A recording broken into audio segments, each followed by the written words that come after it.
Ranking Member. Secretary, thanks for being here. Thanks for your work on behalf of veterans. Very much appreciate it.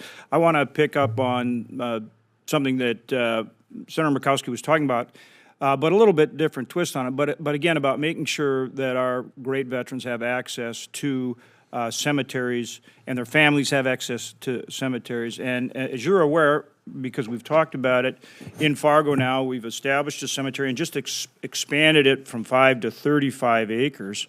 And it was initiated under the Rural Cemetery Initiative. I think it was the first one established. But that was 5 acres. But to show the need, we were going through that so fast that recently we worked with VA and expanded that to 35 acres. So now the key is to really enhance the facilities. As Senator Murkowski discussed, that's a challenge funding-wise. So we're willing to step forward and actually fund and build a visitor center on the cemetery, and we're working to do that.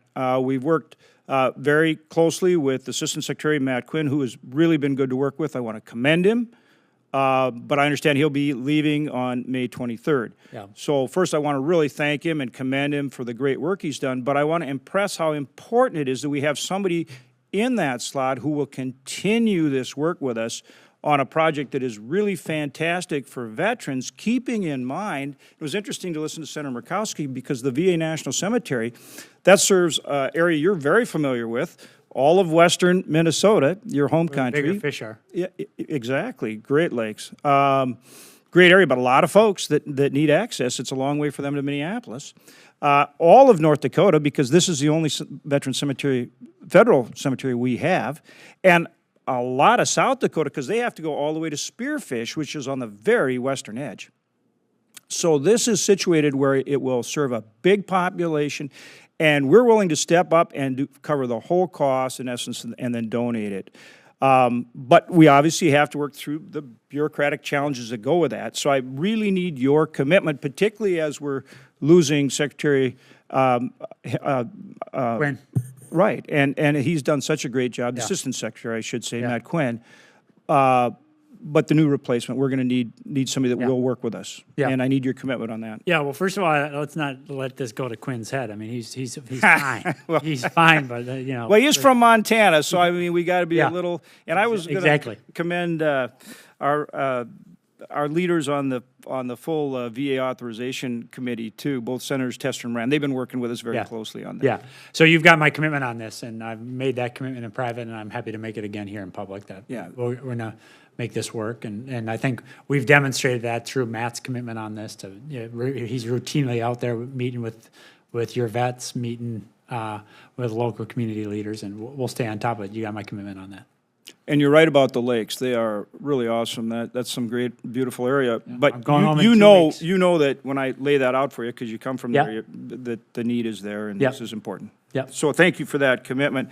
The second thing I wanted to talk to you about is veterans' access to health care in non-VA long-term care facilities. One of the challenges is that because of if I get it right here, the Office of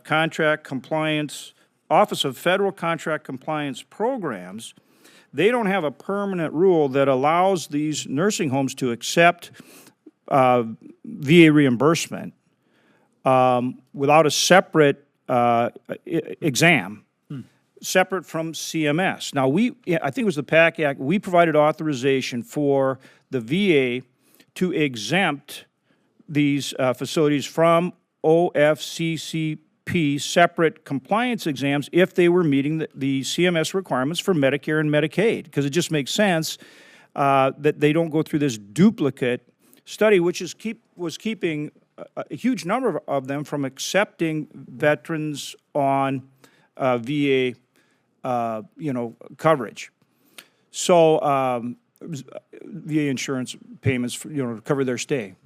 Now, you put in place a 2-year rule. We really appreciate that. That takes us to 2025. But for TRICARE, you passed a rule that just exempts it. Okay?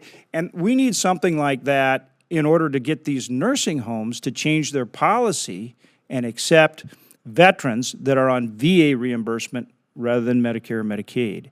And so it's a 2-year, but I would really encourage you to look, because you have the authority now. We passed that in law. Yeah. But you have to, it would require a permanent rule on your part to do it. You did it with TRICARE, but you can see why on a 2-year basis, a lot of them are reluctant to change their Definitely. policy because they could be right back to dual exams. And under that might mean another elevator. That might mean all these different things, you know. Fair enough. And so I'd ask you to take a look at that. I'm on it. Okay. I got it. And then the last one is one you and I talked about, particularly in rural America, access to mental health care. Telemedicine's helped, but boy, any and all initiatives you have to help getting access to mental health care for our vets is really important. Yeah, well, this is, when we talk about strategic hiring and that continuing, notwithstanding our net zero growth on FTEs over, this year, strategic hiring, front of the line there is psychologists, mental health professionals, mental health social workers. So we'll continue to do that.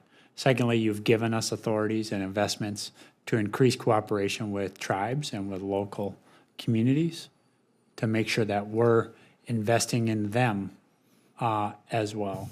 Thirdly, we are also investing, we now have 1,900 peer specialists in VA. These are basically, the way I see it as a kind of an Irish-American person, they're based on the AA model where we basically have recovering vets helping other vets, earlier in their recovery.